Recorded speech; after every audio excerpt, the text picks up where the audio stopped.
Армысыздар. Есімім Қайрат Бағдаргүл.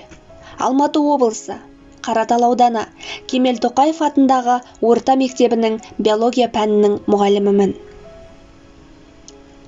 Ұстаз, жаратылысынан өзіне айтылғанның бәрін жете түсінген, көрген, естіген және аңғарған нәрселерінің бәрін жадында жақсы сақтайтын, еш нәрсені ұмытпайтын, алғырда аңғарымпаз ақыл иесі.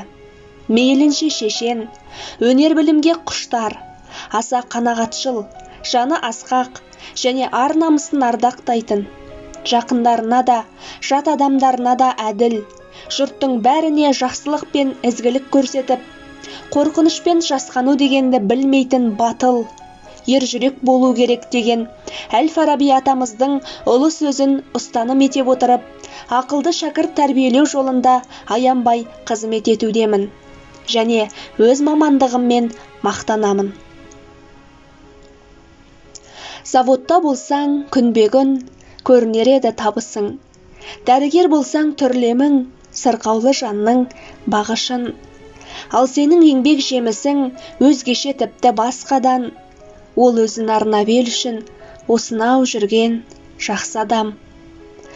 Жақсы адам елдің тірегі, байлығы туған халықтың, шапағын шашар үнемі көгінде тұрған жарық күн.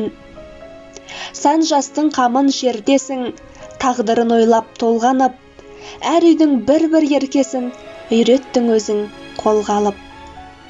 Ұстазсыз жанда сөнбек күн, шәкіртсіз өмір сусыз жер, көрінбес ғажап еңбектің бейнетін кешіп жүрсіздер.